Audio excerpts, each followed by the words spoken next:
Hello friends, पिछले episode में हमने यीशु मसीह के जन्म, पूर्व अस्तित्व और पाप रहित जीवन के बारे में देखा। इस एपिसोड में हम यीशु मसीह के आश्चर्य कर्म के बारे में देखेंगे। हमारे साथ ब्रदर वीपी मसीह दिल्ली से जुड़े हुए हैं। जो घटना प्रकृति के सामान्य नियमों को चुनौती देती है वह आश्चर्य कर्म है। बाइबल बताती है कि यीशु परमेश्वर का मानवीय देह धारण था। वह प्रकृति और भौतिक नियमों द्वारा बंधा हुआ नहीं था। जब हम यीशु द्वारा किए गए आश्चर्य कर्मों की जांच करेंगे तो पाएंगे कि उसने ये आश्चर्य कर्म भीड़ प्रभावित करने के लिए नहीं किए। उसने उन्हें उन लोगों की सहायता करने के लिए जो बहुत जरूरत में थे। लोगों के प्रति उसके हृदय की करुणा उसके आश्चर्य कर्मों में प्रकट हुई, जिससे लोग जान सकें कि वही प्रतिज्ञात मसीह है। बाइबल बताती है और भी बहुत से काम हैं जो यीशु ने किए। यदि वे एक एक करके लिखे जाते तो मैं समझता हूं कि पुस्तकें जो लिखी जाती वह संसार में भी ना समाती। ये एक बड़ा दावा है और ये उचित होगा कि हम इस दावे की जांच करें। इस अध्याय में हम यीशु के आश्चर्य कर्मों की जांच करेंगे। देखेंगे कि क्या वह सचमुच वही है जिसका उसने दावा किया था। जब आप इस अध्ययन का आरंभ करते हो तो प्रभु आपको आशीष दे। नए नियम के समय में कोढ़ एक सामान्य रोग था। कोढ़ी नगर और आबादी के इलाकों से दूर रहकर अपनी अलग बस्तियों में रहते थे। उनको छूना या उनकी बस्ती के पास तक जाना वर्जित था। हम मत्ती का 8, 1 से 3 और 14 से 16 पढ़ेंगे और यीशु पर निशान लगाएंगे, क्रूस का। यीशु और सभी सर्वनामों पर क्रूस का निशान लगाएंगे। पढ़िए। मत्ती 8 का 1 से 3 पढ़ते हैं। जब वह यानी यीशु मसीह क्रूस का निशान लगा हुआ देख रहे होंगे, जब वह उस पहाड़ से उतरा तो एक बड़ी भीड़ उसके पीछे बोली, यानी यीशु के पीछे। और देखो, एक कोढ़ी ने पास आकर उसे प्रणाम किया और कहा, हे प्रभु, यदि तू चाहे तो मुझे शुद्ध कर सकता है। यीशु ने हाथ बढ़ाकर उसे छुआ और कहा, मैं चाहता हूं, तू शुद्ध हो जा। और वह तुरंत कोढ़ से शुद्ध हो गया था। अब 14 से पढ़ेंगे मैं। यीशु जब पतरस के घर आया तो उसने उसकी सास को ज्वर में पड़ी देखा। उसने उसका हाथ छुआ और उसका ज्वर उतर गया और वह उठकर उसकी सेवा करने लगी। जब संध्या हुई तब वह उसके पास बहुत से लोगों को लाए जिनमें दुष्ट आत्माएं थी, और उसने उन आत्माओं को अपने वचन से निकाल दिया और सब बीमारों को चंगा किया। चलिए हम आगे सवाल में जाएंगे। इन दो वृत्तांतों में किन किन प्रकार के रोगों को चंगा किया गया? तो हम यहाँ पर देखेंगे कि किस किस प्रकार के रोगों को यीशु मसीह ने चंगा किया। तो जरा इसको पढ़ के बताइए कि क्या आपको दिख रहा है यहाँ पर। यहाँ भाई दिख रहा है बिल्कुल कि पहली बात तो ऐसे दिखाई दे रहा, कोढ़ी को चंगा किया, उसको शुद्ध किया। और उसकी पतरस की सास को बुखार था या बीमार ज्वर था, तो उसको भी उसने चंगा किया। उसका ज्वर उतर गया, बुखार उतर गया उसका। और 16वीं आयत में जब बहुत सारे लोग बहुत सारे अलग अलग किस्म के बीमारियों से और दुष्ट आत्माओं से सबको उसने चंगा किया, सब बीमारियों को चंगा किया। Very nice. अगले सवाल में जाएंगे। पद 2 में कोढ़ी किस प्रकार यीशु के पास आया, क्या इससे हमें कुछ सीख मिलती है? तो हम पद 2 को देखेंगे और देखेंगे कि कोढ़ी किस प्रकार आया, उसकी मनोभावना क्या थी, मेंटालिटी क्या था, और देखेंगे कि उससे हमें कुछ सीख मिलता है कि नहीं, कि हम देखेंगे इसको। हाँ, यहाँ पर पद 2 के अंदर हम देखते हैं कि वह कोढ़ी प्रभु यीशु मसीह के पास एक इज्जत के साथ प्रणाम किया। उसने कहा, हे प्रभु। यदि तू चाहे, ये एक बहुत ही इंपॉर्टेंट है, विश्वास को जता रहा था कि यदि तू चाहे तो मुझे शुद्ध कर सकता है। और तो यहाँ पर विश्वास जता रहा है, यीशु मसीह की प्रभुता को भी वो अंगीकार कर रहा है, उससे कह रहा है कि हे प्रभु। या और 3 में देखिए बहुत हमने अंतर्दृष्टि में या उसके जो प्रीवियस इंट्रोडक्शन में हमने जो पढ़ा कि कोढ़ी को बाहर रहना था, उनकी जो बस्ती अलग रहती थी और उनके इनफैक्ट उनके नजदीक भी कोई नहीं जाता था। यहाँ पर क्या लिखा है 3 में, यीशु ने एक बहुत अनोखा काम किया। वचन 3 को देखें। उसने बिल्कुल वो छूत छात वाली बात, बस्ती से अलग है ऐसा करके नहीं रखा उसने। तो यीशु ने हाथ बढ़ाकर उसको छुआ और कहा कि मैं चाहता हूं कि तू शुद्ध हो जा, और वह तुरंत कोढ़ से शुद्ध हो गया। तो वो कंप्लीट विश्वास करता था, पूरी रीति से विश्वास करता था कि यीशु अगर चाहता या चाहे तो उसका कोढ़ शुद्ध कर सकता है। और यीशु कहता है, वापस उसको जवाब देता है कि मैं चाहता हूं तू शुद्ध हो जा। तो ये सीख हमें मिलता है कि हमें यीशु के पास पूरे विश्वास से आना है कि वो जो है वो सभी चीजों का प्रभु है और वो सभी चीजों में उसका अधिकार है। तो हमने यहाँ पर कोढ़ के ऊपर उसका अधिकार देखा। हमने अगले सवाल में जाएंगे। अगला सवाल है कि पद 16 में यीशु ने दुष्ट आत्माओं को कैसे निकाला और उसने कितने लोगों को बीमारियों से चंगा किया। तो हम 16 में देखेंगे कि दुष्ट आत्मा को यीशु ने कैसे निकाला और कितने लोगों को चंगा किया। 16 में देखिए जरा। 16 के अंदर देख रहे हैं भाई कि उसके पास बहुत लोग आए, मतलब कि मेरे ख्याल से गिनती काफी होगी, जिनमें दुष्ट आत्माएं थी, और उसने उनको, उन सब दुष्ट आत्माओं को, उन आत्माओं को अपने वचन से निकाला। यस, अपने वचन से निकाला। Very good. और आगे देखिए कितने लोगों को चंगा किया, वहां पर लिखा है। मेरे ख्याल से यहाँ पर कोई बचा नहीं है, सबको, सब बीमारों को चंगा किया। Very good. सभी बीमारों को उसने चंगा किया। यहाँ पर इंग्लिश में लिखा है ही हील्ड ऑल हु वर इल। तो यहाँ पर उसने सभी लोगों को चंगा किया। तो हमने यहाँ पर उसका अधिकार किन किन चीजों पर देखा। कोढ़ के ऊपर हमने इसका अधिकार देखा, और किसके ऊपर देखा हमने अधिकार यीशु का? बुखार के ऊपर, कोढ़ के ऊपर, दुष्ट आत्माओं के ऊपर, बल्कि हर एक बीमारी के ऊपर हमने देखा प्रभु का अथॉरिटी के साथ उसने उनको चंगा किया। ओके, अगले में जाएंगे कि अगला जो लास्ट क्वेश्चन वो एप्लीकेशन तरह का क्वेश्चन है। इन वचनों में से हम यीशु के बारे में क्या सीखते हैं? तो अभी हमने बताया आपने, तो उसका अधिकार के बारे में सीखते हैं। किन किन चीजों पर उसका अधिकार है? हर एक बीमारी, हर एक किस्म की दुष्ट आत्मा, हर किस्म का रोग, सबके ऊपर प्रभु का अधिकार है। और वो कैसे चंगा करता है? उसका क्या जरूरत, उसकी मुंह से क्या निकलने की देरी है कि चंगाई हो जाती है? वचन निकलने की देर है। उसका वचन निकलता ही है तो दुष्ट आत्माओं को, बीमारी को जाना पड़ता है। Very nice. अगले सेक्शन में जाएंगे। महान राजा यीशु, जरा पढ़िए उसको। दाऊद। महान राजा दाऊद यीशु का पूर्वज था, जिसने यीशु के जन्म से 1000 साल पहले इज़राइल पर 40 वर्षों तक राज किया था। ओके, मत्ती का 9 और 27 से 31 तक, 27 to 31 को पढ़ेंगे। और यीशु और दाऊद की संतान प्रभु, इस सारे संदर्भ जो यीशु को दिखाता है उस पर हम क्रूस का निशान लगाएंगे। तो मत्ती का 9, 27 to 31 को पढ़िए और यीशु पर हम क्रूस का निशान लगाएंगे।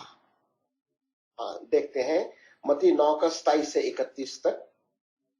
जब यीशु वहां से आगे बढ़ा तो 2 अंधे उसके पीछे ये पुकारते, यहां पर निशान लगा दिया हमने यीशु पर और उसके पीछे, ये पुकारते हुए चले, हे दाऊद की संतान, उसके ऊपर भी निशान है, हम पर दया कर।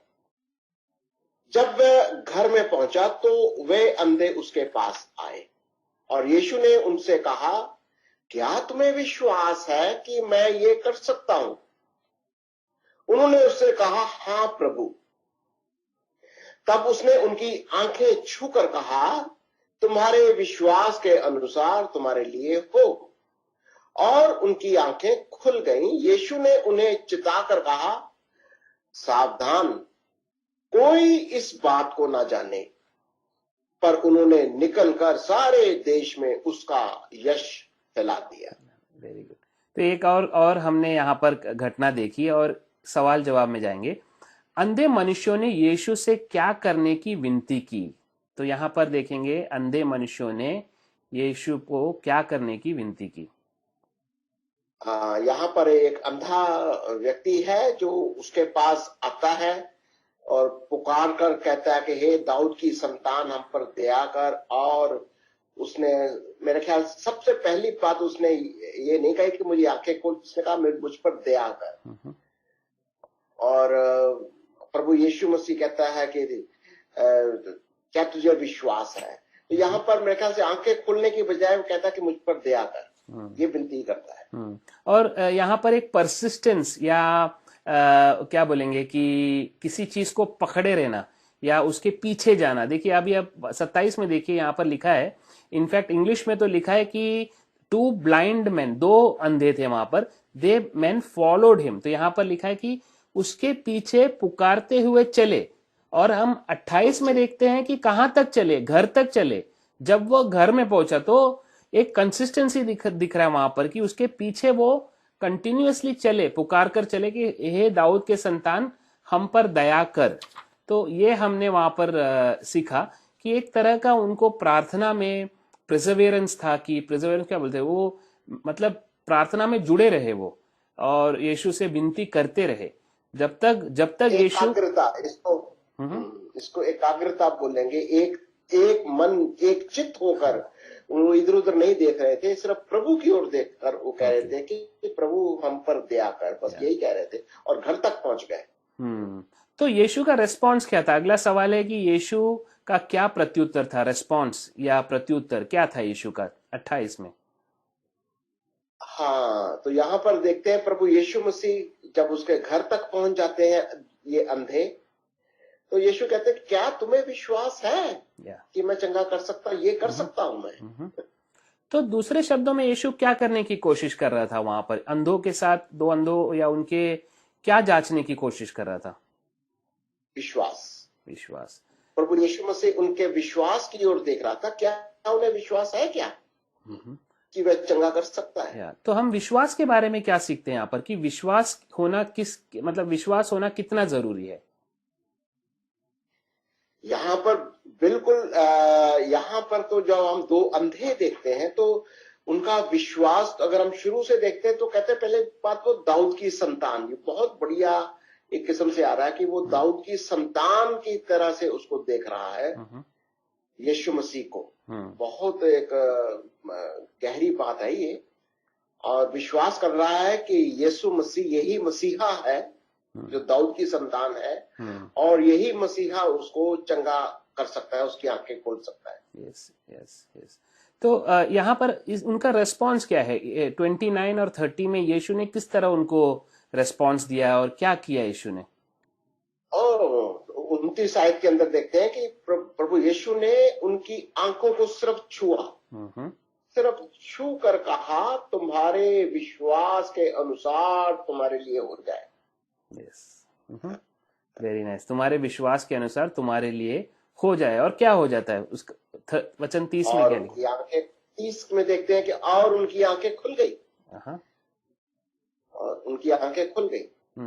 उनकी आंखें खुल गई। Very good. अगले सवाल में जाएंगे। अगला सवाल देखेंगे कि यीशु ने उन मनुष्यों को क्यों चंगा किया? तो इसने हमने देखा क्या था वो जो एक शब्द का आपने इस्तेमाल किया, क्यों चंगा किया? विश्वास। अगर उनके अंदर विश्वास था तभी तो प्रभु ने कहा ना, क्या तुम विश्वास करते हैं? अगला सवाल है कि चंगाई पाकर इन्होंने क्या किया? यीशु ने उनको क्या बोला और उन्होंने किया क्या एक्चुअली? ये बड़ा इंटरेस्टिंग है। प्रभु ने क्या कहा था? सावधान, कोई इस बात को ना जाने, यानी तुम्हारी आंखें खुल गई, कोई जाने ना। पर लेकिन हम 31 आयत में क्या देखते हैं? उन्होंने निकलकर सारे देश में उसका यश फैला दिया। सारे देश में यश फैला दिया। तो हमें यहाँ पर दिखते कि हमारे जीवन में अगर कोई आश्चर्य काम या प्रभु ने कोई गवाही हमें दी है तो हमें क्या करना है? हाँ, तो बहुत बड़ी बात है गवाही देना, मतलब कि उमड़ उमड़ कर है, उसकी गवाही उमड़ कर बाहर निकलती है कि प्रभु ने मेरे जीवन में क्या किया। या वेरी गुड। जाहिर सी बात है कि अंधों को देखना शुरू हो गया, वो अंधे चंगे हो गए, तो इतना बड़ा चमत्कार उनकी जिंदगी में हुआ, तो वो उन्होंने उसका प्रत्युत्तर दिया कि सारे देश में उन्होंने यीशु का यश, यहाँ पर लिखा है कि यीशु का यश, उसका यश फैला दिया। Yes, very good. ओके, अगले सवाल में जाएंगे, देखेंगे कि अगला सवाल क्या है। व्यक्तिगत रीति से आप इस घटना के द्वारा यीशु के बारे में क्या सीखते हैं? यहाँ पर भाई बहुत इंटरेस्टिंग है कि व्यक्तिगत रीति से मैं समझता हूं कि ये अंधों का विश्वास बहुत अद्भुत था। yes. वो विश्वास करते थे कि वो दाऊद की संतान है, yes. यानी कि वचन के अनुसार वो दाऊद के वंश का है वो, और वो मसीहा है। विश्वास करते हैं कि वो मसीहा है और वो पिता की ओर से आया है और वो उसकी आंख खोल सकता है। तो पुराने नियम का ज्ञान भी था उनको, क्योंकि दाऊद के संतान के द्वारा मसीहा जगत में आएगा, वो ज्ञान उनको था, इसीलिए वो कह रहा है ना कि दाऊद का संतान। हाँ, बिल्कुल बिल्कुल, तभी तो वो कह रहे हैं दाऊद की संतान। यस। तो हमें किस यीशु को कहाँ से जानना जरूरी है? बस नए नियम से जानना जरूरी है कि यीशु को पुराने नियम से जानना जरूरी है? नहीं, बिल्कुल दिखाई दे रहा है कि ये दो अंधों का विश्वास बहुत मजबूत था वचन के अनुसार कि यीशु मसीह वो पुराने नियम में उनके बारे में उल्लेख किया हुआ है, पुराने नियम से है। यस। ओके, अगले सेक्शन में जाएंगे और मत्ती का 9:1-8 को पढ़ेंगे और यीशु के संदर्भ पर हम क्रूस का निशान लगाएंगे, और क्षमा हुए और क्षमा करना पर हम एक बक्सा बनाएंगे, एक चौकोर बनाएंगे या बक्सा बनाएंगे। पढ़िए ब्रदर। आइए देखते हैं मत्ती 9:1-8। फिर वह नाव पर चढ़कर पार गया और अपने नगर में आया। देखो, कई लोग लकवा के एक रोगी को खाट पर रखकर उसके पास लाए। यीशु ने उनका विश्वास देखकर उस लकवे के रोगी से कहा, हे पुत्र, ढाढ़स बांध, तेरे पाप क्षमा हुए। इस पर कई शास्त्रियों ने सोचा, ये तो परमेश्वर की निंदा करता है। यीशु ने उनके मन की बातें जानकर कहा, तुम लोग अपने अपने मन में बुरा विचार क्यों कर रहे हो? सहज क्या है ये कहना, तेरे पाप क्षमा हुए। हम बक्सा बना रहे हैं, इसको देख रहे हैं, बक्सा बना हुआ क्षमा है, हुए पहले भी था, पाप क्षमा हुए, या ये कहना, उठ और चल फिर।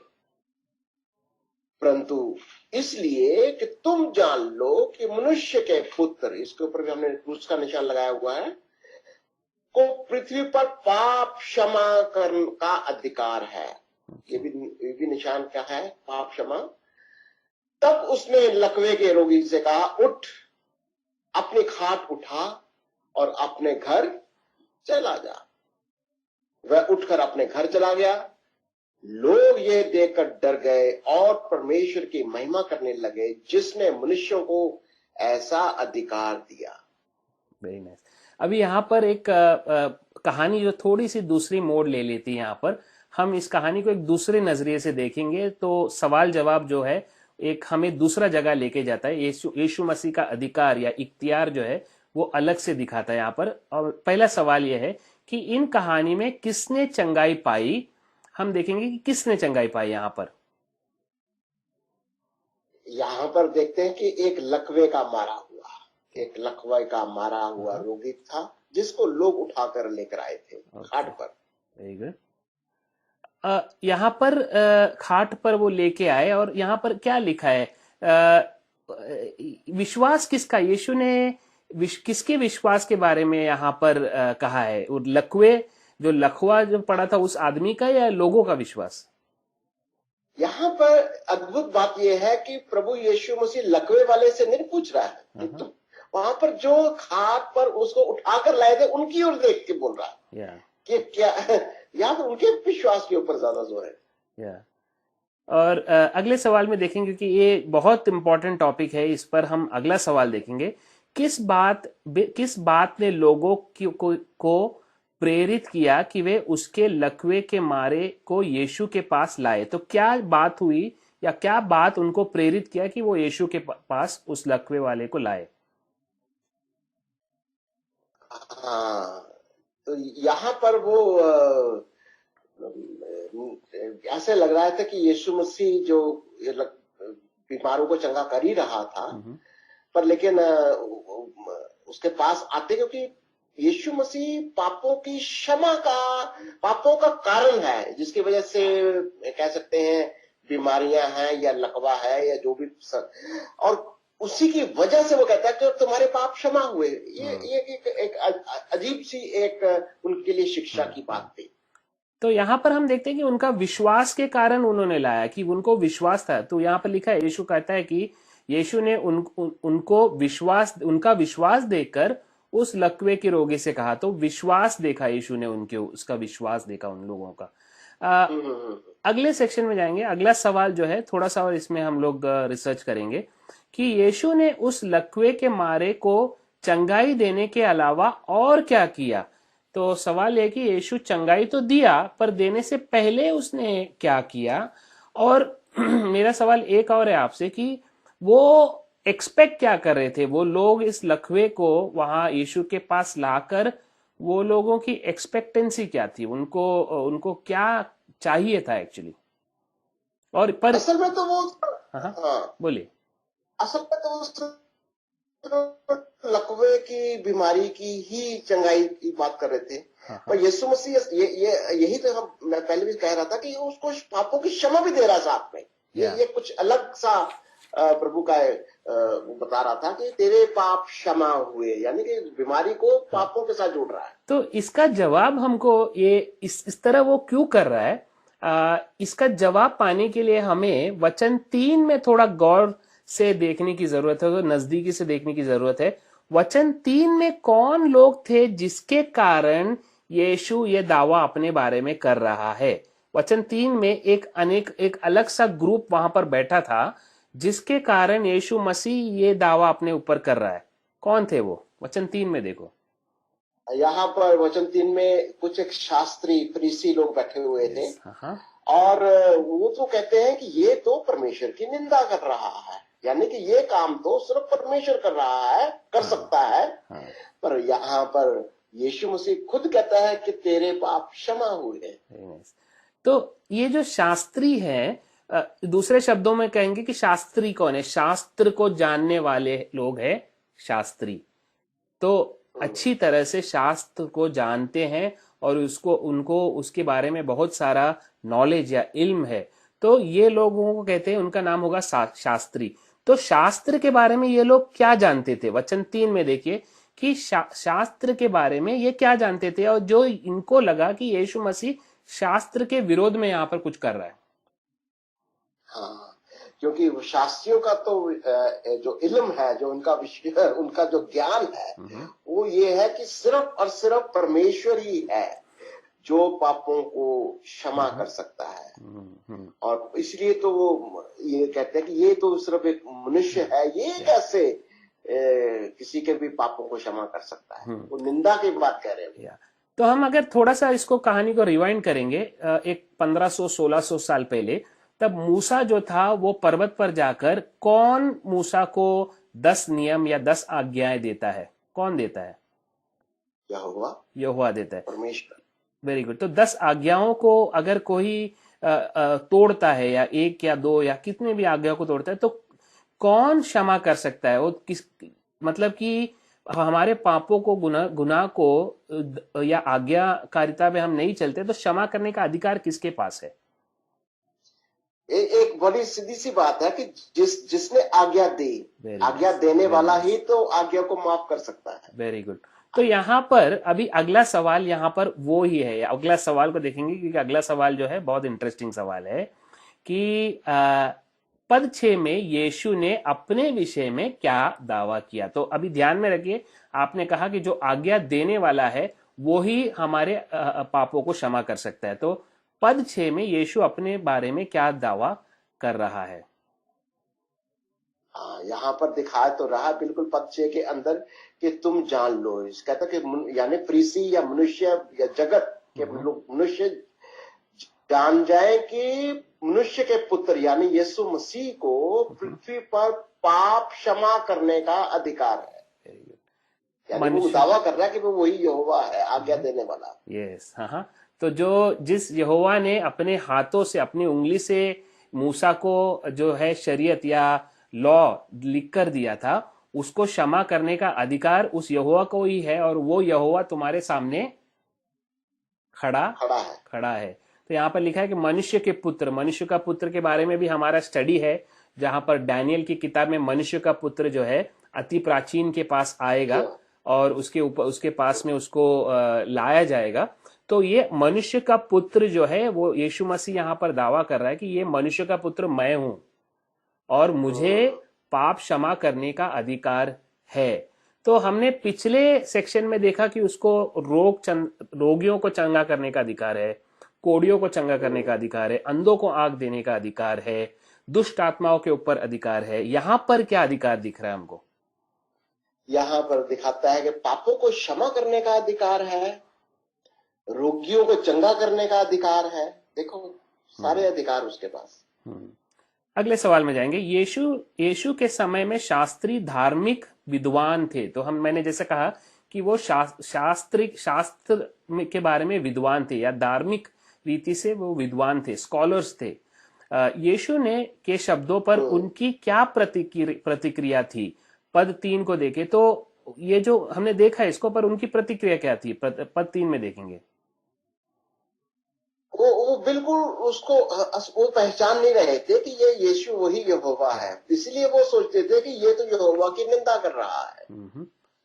तो अगर कोई यहोवा का, अभी देखिए, अगर कोई व्यक्ति यहोवा का काम अपने ऊपर लेता है या कहता है कि मैं ये जो यहोवा कर सकता हूं मैं कर रहा हूं, तो ये जो अगर वो व्यक्ति झूठ बोल रहा है या वो व्यक्ति उसको झूठ बोल रहा है, तो वो यहोवा का निंदा है, ईश्वरीय निंदा, ब्लास्फेमी बोलते हैं हम, शिर्क बोलते हैं या ब्लास्फेमी बोलते हैं।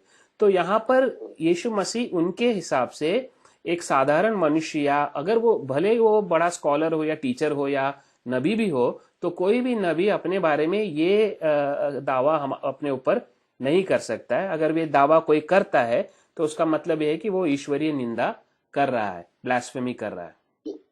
जी हाँ। ठीक, ओके। तो आगे जाएंगे। यहां पर हमने शास्त्रियों की प्रतिक्रिया देखी वचन 3 में, पर भीड़ की अलग प्रतिक्रिया थी। भीड़ की क्या प्रतिक्रिया है? अगला सवाल।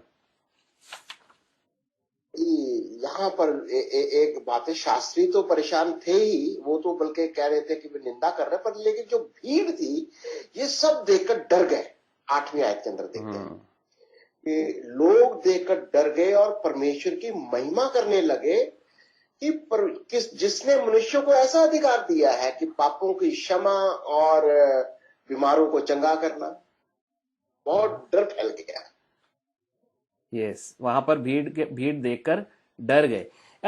जस्ट इसमें थोड़ा सा एक पॉइंट और कवर करेंगे कि आपके हिसाब से क्या बोलना इजी था? आपको क्या लगता है कि अगर मैं किसी को कहूं कि तुम्हारे पाप क्षमा हो गए, वो बोलना आसान है, या कहूं कि उठ, एक जैसे अभी इसको कहा कि उठ चल, तो वो बोलना आसान है? क्या बोलना आसान है? क्या वेरीफाइबल है, क्या अनवेरीफाइबल है? ये कह दे रहा है कि तेरे पाप क्षमा हुए, कहने में क्या जाता है? कौन बोलने में क्या जाता है? किसको मालूम क्या होगा करके ना। लेकिन उसकी वेरिफिकेशन है, उसका चिन्ह क्या है? अगर बीमार चंगा ही नहीं होता तो फिर पाप क्षमा हुए का असर तो दिखाई देना चाहिए ना। पाप तेरे क्षमा हुए का असर है कि पाप बंदा बीमार चंगा हो जाए। यस, तो आसान बात यह है कि पाप क्षमा हो गया बोलना आसान है, बट लकवे को बोलना चल उठ तेरा रोग चंगा हो गया, वो बोलना मुश्किल है, क्योंकि वो वेरीफाइबल है, हमारे आंखों से दिखता है। या दूसरे शब्दों में कहेंगे कि अगर यीशु मसीह झूठा होता और पाप क्षमा नहीं होता तो परमेश्वर उसके द्वारा इस तरह का बड़ा अचंबा काम या मिरेकल नहीं करता। पर परमेश्वर मिरेकल कर रहा है और यीशु मसीह का इसके ऊपर अधिकार है ये सिद्ध करने के लिए कि उसको पाप भी क्षमा करने का अधिकार है। यही तो वो इसी मेरे ख्याल से इसीलिए तो वो चिन्ह चमत्कार दिखाता था कि वो लोग विश्वास करें कि यीशु वही यहोवा है, वही मसीहा है। यस। आगे वाले अतिरिक्त जानकारी को जरा पढ़िए। देखते हैं अतिरिक्त जानकारी। पाप पवित्र परमेश्वर की व्यवस्था का उल्लंघन है और केवल परमेश्वर ही पापों को क्षमा कर सकता है। शास्त्री भली भांति इस बात को जानते थे और उन्होंने यीशु द्वारा लकवे के मारे को कहे शब्दों को ईश निंदा समझा। उनका मानना था कि यीशु मात्र मनुष्य है और उसे पापों की क्षमा करने का अधिकार नहीं है। दूसरी ओर यीशु जो मनुष्य रूप में परमेश्वर का देह धारण था, उसने पापों को क्षमा करने के लिए अपने ईश्वरीय अधिकार का प्रयोग किया। Very good. आगे जाएंगे, कहानी को हम थोड़ा आगे स्टडी को आगे रखेंगे, आगे जाएंगे और मत्ती का 8:28 से 23 32 तक पढ़ेंगे और यीशु के संदर्भ पर क्रूस का निशान लगाएंगे और दुष्टात्मा के ऊपर इस तरह का हम एक निशान लगाएंगे। दुष्टात्मा जो भी यहाँ पर उल्लेख है उस पर हम लगाएंगे और इस पढ़ने का उद्देश्य है कि यहाँ पर इस भाग में यीशु का क्या अधिकार है उसको हम देखेंगे। आइए देखते हैं मत्ती 8 का 28 से 32। जब वह यानी यीशु मसीह, क्रूस का निशान लगा हुआ है, ऐसे लगाते जाएंगे निशान। जब वह उस पार गदरेनियों के देश में पहुंचा तो दो मनुष्य जिनमें दुष्ट आत्माएं थीं, दुष्ट आत्माओं का एक निशान लगा दिया है यहां, जो कब्रों से निकलते हुए उसे मिले, यीशु को मिले। वह इतने प्रचंड थे कि कोई उस मार्ग से जा नहीं सकता था। उन्होंने चिल्लाकर कहा, हे परमेश्वर के पुत्र, हमारा तुझसे क्या काम? क्या तू समय से पहले हमें दुख देने यहां आया है? उनसे कुछ दूर बहुत से सूअरों का झुंड चल रहा था। दुष्ट आत्माओं ने उससे यह कहकर विनती की, यदि तू हमें निकालता है तो सूअरों के झुंड में भेज दे। उसने यानी यीशु ने उनसे कहा, जाओ। और वह निकलकर यानी दुष्ट आत्माएं सूअरों में बैठ गई और देखो, सारा झुंड कड़ाड़े पर से झपट कर पानी में जा पड़ा और डूब मरा। ओके, यहाँ पर हम और एक अधिकार, यीशु का अधिकार देखेंगे और पहला सवाल है, वे दो मनुष्य कौन थे जो यीशु से मिले? इस घटना में उनका वर्णन कैसे किया गया है? कौन थे? यहाँ पर देखते हैं ये दो पुरुष गदेरियों देश के दो पुरुष थे और ये दोनों मनुष्यों में दुष्ट आत्माएं थी और ये लोग कब्रों में रहते थे। पर जैसे ही ये लोग इन्होंने यीशु को देखा तो वो उससे मिले, यीशु मसीह से मिले और हम देखते हैं कि वो बड़े प्रचंड थे और कोई भी उनकी वजह से उस रास्ते से नहीं जाता था।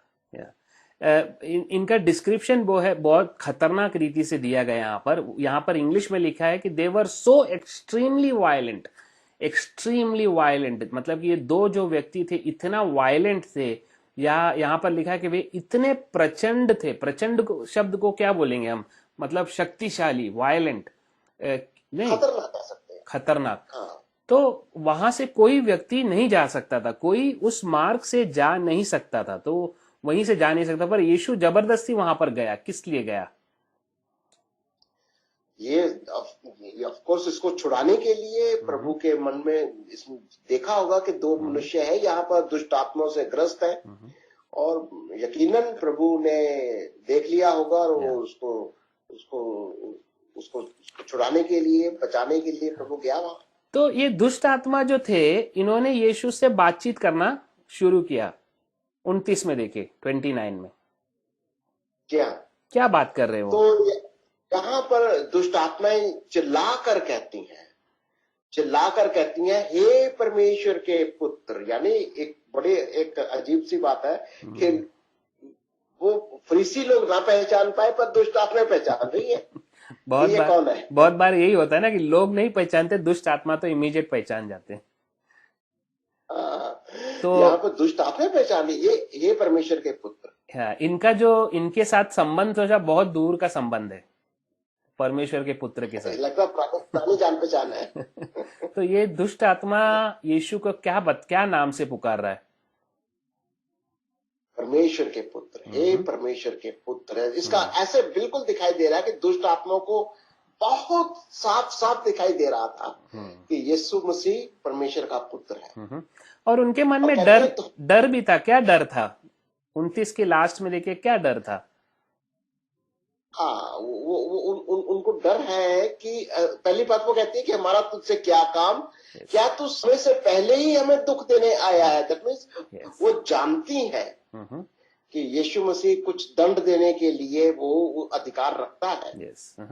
तो दुख देने के लिए अधिकार रखता है। मनुष्य का पुत्र का अधिकार हम देखते हैं कि दुष्ट आत्माओं के ऊपर अधिकार है। इस सेक्शन में हमने देखा, और इनफैक्ट पिछले वाले सेक्शन में भी हमने देखा कि दुष्ट आत्माओं के ऊपर अधिकार है, पर इसके अलावा दंड देने का भी अधिकार किसको है? यीशु को, यीशु को। वो जानते थे कि यीशु को दंड देने का भी अधिकार है, पर इसके अलावा और एक चीज वो जानते थे, समय के बारे में कुछ जानते थे वो। क्या लिखा है समय के बारे में? क्या तो समय से पहले उसको ये भी मालूम था कि उनका समय अभी नहीं आया नहीं। Very good. देखिए बहुत हम जब हमारे पास एक स्टडी है स्पिरिचुअल वॉरफेयर का, और हम इसको आने वाले दिनों में हम इस एपिसोड्स को करेंगे, स्पिरिचुअल वॉरफेयर या आत्मिक मलयुद्ध। वहां पर हम देखते हैं कि दुष्ट आत्माओं को बहुत सारा ज्ञान होता है, बहुत ज्ञान होता है।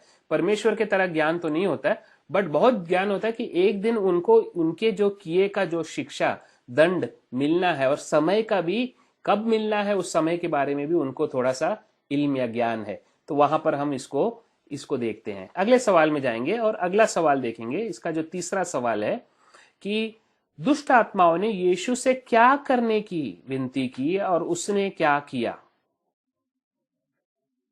हाँ, अब यहाँ पर देखते हैं कि दुष्ट आत्माओं ने उनसे विनती करी कि एक सूरों का झुंड चल रहा था, और कहती है कि हमें इनमें जाने दो, सूरों के झुंड में जाने दो। या आपने एक चीज नोट किया है यहाँ पर कि वो सूरों का झुंड कितने दूर था? नजदीक में था? देखो 30 में, देखो आयत 30 में क्या लिखा है।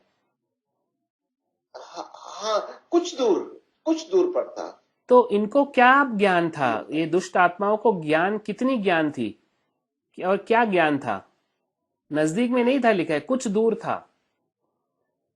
हाँ, इसका मतलब ये लग रहा है कि थोड़ा बहुत समुद्र के दूर देख सकते होंगे, क्योंकि वो नाव से आए थे, तो ऐसा लग रहा है कि कुछ पहाड़ी इलाका या थोड़ा सा दूर होगा समुद्र से। और वहां पर कह रहे हैं तो दिखाई दे रहा होगा कुछ तो मील, तो 1-2 मील तो हो गई वहां से। तो वहां पर उनको पता था, उनको ये ज्ञान था कि वो सूअरों का झुंड चर रहा था। तो वो भी ज्ञान था क्योंकि उन्होंने इंफॉर्मेशन यीशु को दिया। और उन्हें क्या विनती किया? 31 में क्या विनती किया? और उन्होंने विनती करी कि यदि तू हमें निकालता है तो सूअरों के झुंड में जान भेज दे। यस। जाने तो दे उसके। अभी उनको पता चल गया कि ये मनुष्य का पुत्र जो है या परमेश्वर का पुत्र अभी ये हमें यहाँ से निकालेगा। तो अभी हमें कुछ शरीर की जरूरत है। हाँ, उनको जिस्म चाहिए, उनको कोई ना कोई शरीर चाहिए रहने के लिए। ओके। तो यहाँ पर क्या शरीर में जाने की विनती कर रहा है? उनको तो कुछ भी चाहिए, चाहे सूअर ही हो, उनको कोई शरीर चाहिए। या वेरी गुड, वेरी गुड। आगे क्या हो रहा है उसकी कहानी में? आगे क्या हो रहा है इसके बाद? यीशु क्या कर रहा है उनके साथ में? तो प्रभु यीशु ने कहा ठीक है, उसने कहा जाओ, और दुष्ट आत्मा निकलकर सूअरों में जाकर बैठ गई। और फिर क्या होता है कि वो सारा का सारा झुंड झपट कर पानी में जाकर डूब मरा। Very interesting. यीशु के इस कहानी में हमने यीशु के बारे में क्या सीखा, वो अगला सवाल है। क्या यीशु का क्या इख्तियार या क्या अधिकार यहाँ पर दिखता है? यहाँ पर प्रभु यीशु मसीह का इख्तियार तो बहुत, मतलब कि ऐसा चीज दिखाई नहीं देता कि चाहे बीमारी हो, चाहे दुष्ट आत्माएं हो, हर एक चीज जो परमेश्वर की ओर से यीशु मसीह के पास सारा का सारा अख्तियार है उसको हटाने का। बीमारियों से चंगा करता है, दुष्ट आत्माओं को निकालता है, मतलब कि सारा अख्तियार यीशु के पास है। इस सेक्शन को और एक और सेक्शन को पढ़कर इस एपिसोड को हम इस समय समाप्त करेंगे और एक अधिकार यीशु का हम देखेंगे, बहुत अनोखा अधिकार है। और अगले सेक्शन में जाकर मत्ती का 8, ओके, मैथ्यू 8 का 23 से 27 तक, 23 to 27 पढ़ेंगे और यीशु के हर संदर्भ पर क्रूस का निशान लगाएंगे और चेलों पर हम अंडरलाइन करेंगे, सर्वनाम सहित हम उसको अंडरलाइन या रेखा खींचेंगे नीचे में। पढ़िए। देखते हैं मत्ती 8 का 23 से 27 तक। जब वह नाव पर चढ़ा तो उसके चेले उसके पीछे हो लिए। उसके चेले भी नीचे देख लिया आपने, निशान लगाया, ऐसे निशान लगा हुआ है। और देखो झील में एक ऐसा बड़ा तूफान उठा कि नाव लहरों से ढकने लगी और वह सो रहा था, यीशु मसीह। तब चेलों ने पास आकर उसे जगाया और कहा, हे प्रभु हमें बचा, हम नष्ट हुए जाते हैं। उसने उनसे कहा, ए अल्पविश्वासियों, क्यों डरते हो? तब उसने उठकर आंधी और पानी को डांटा और सब शांत हो गया। और वह अचंभा करके कहने लगे, ये कैसा मनुष्य है कि आंधी और पानी भी उसकी क्या मानते हैं। ओके, पहले सवाल में जाएंगे। यहाँ पर भी एक बहुत अनोखा अधिकार हम पढ़ने वाले हैं यीशु के बारे में। इन वचनों में के अनुसार क्या खतरा सामने आया? खतरा क्या था यहाँ पर? 24 और 25 में देखिए। तो यहाँ पर खतरा तो दिखाई दे रहा है कि चेले हैं वो एक झील के अंदर एक बड़े तूफान में फंसे हुए हैं और नाव के जो है वो लहरों से ढक रही थी। ये खतरा था, डूब रहा था कहीं ना कहीं। बड़ा तूफान लिखा है वहां पर, बड़ा तूफान उठा कि नाव लहरों से ढकने लगी मतलब ढकने लगी, डूब रही थी। और कौन वहां पर? यीशु क्या कर रहा था? यीशु आराम कर रहे थे, सो रहे थे। और फिर क्या? तब चेलों ने उनको क्या, थोड़ा कहानी बताइए। 25 में क्या हो रहा है? चेलों ने क्या किया? उनको क्या बताया? तो चेलों ने आकर प्रभु से को जगाया क्योंकि वो सो रहे थे। हे प्रभु हमें बचा, हम नष्ट हुए जाते हैं। काफी घबराहट दिखाई दे रही है।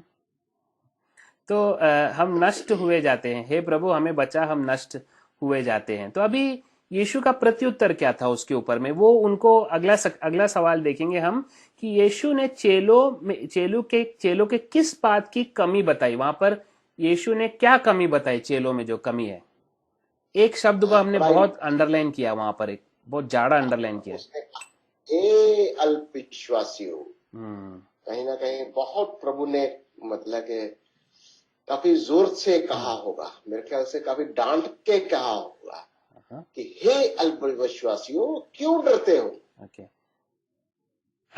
एक बात बताइए कि क्या कारण लगता है कि यीशु ने इस तरह उनसे क्या कहा? मतलब कहने का मतलब क्या था यीशु का, अल्पविश्वासियों? मेरे ख्याल से प्रभु को अभी तक तो कितने चिन्ह चमत्कार करते हुए देखा उसने। अभी पहले ही थोड़ा सा देखेंगे तो वो प्रभु पहले भी उनको कई बार तूफानों से बचाता है, पानी पर चलकर दिखाता है, कई कुछ करता है, दुष्ट आत्माओं को निकालता है।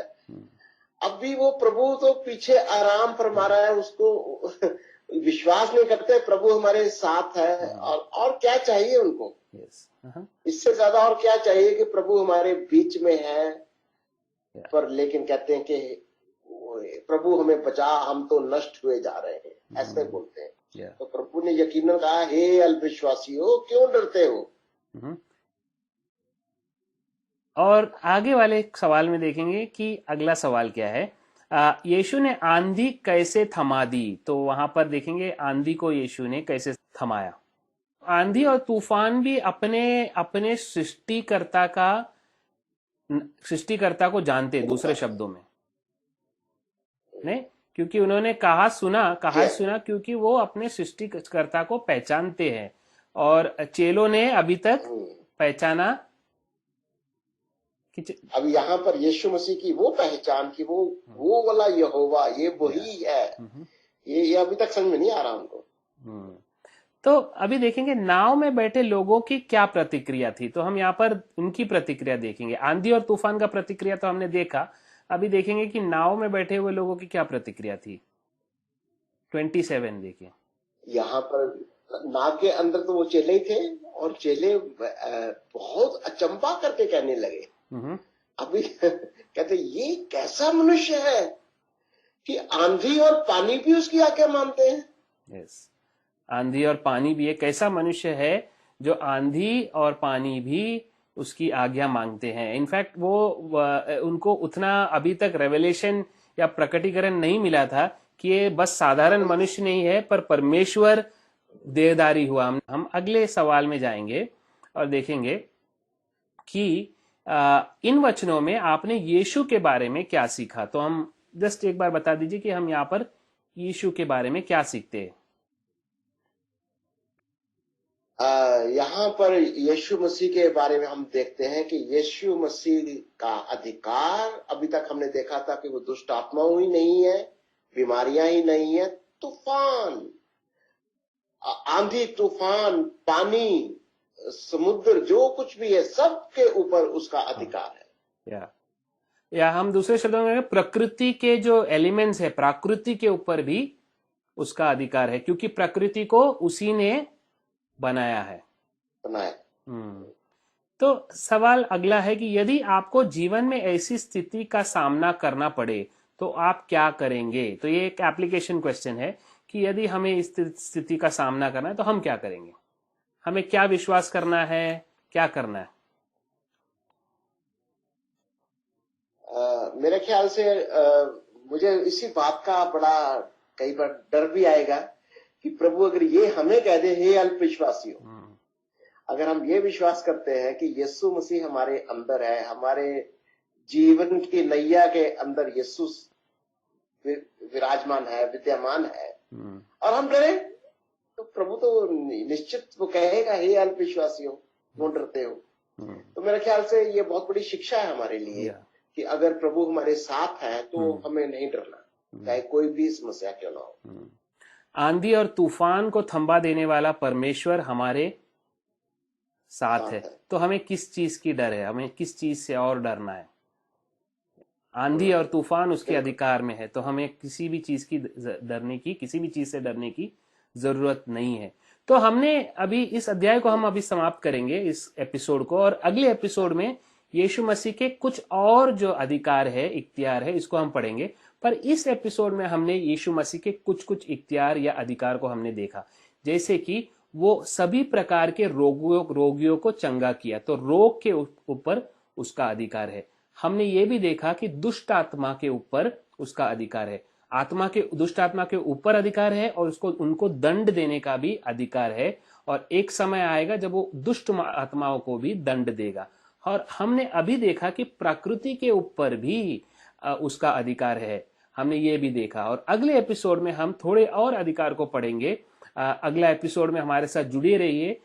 आपसे हमारी विनती है कि फेसबुक और यूट्यूब पर प्रिसेप्ट इंडिया पर आप सब्सक्राइब करें, ताकि आपको ऑटोमेटिकली आपको नोटिफिकेशन अगले एपिसोड का आए। और हमारे पास हम लोग जूम पर भी बहुत सारी ट्रेनिंग्स लेते हैं, तो उसका भी नोटिफिकेशन आपको यूट्यूब और फेसबुक से आएगा। तो आपको फेसबुक और यूट्यूब में जाकर लाइक, सब्सक्राइब और शेयर करना है। रिमेंबर, याद रखिए, लाइक, सब्सक्राइब और शेयर, इससे और भी लोगों को इसके बारे में जानकारी होगी। हम विश्वास करते हैं कि यीशु के इन अधिकारों को पढ़ते आपको आशीष मिला है। हम विश्वास करते हैं कि इस वचनों से, इन शब्दों से आपका विश्वास बढ़ा है, और हम मानते हैं कि आप आशीषित है। God bless you. Thank you so much. Get in touch. Call us on +91 86550 83302 or email us at info@preceptindia.org. You can also find us on www.preceptindia.org. God bless you.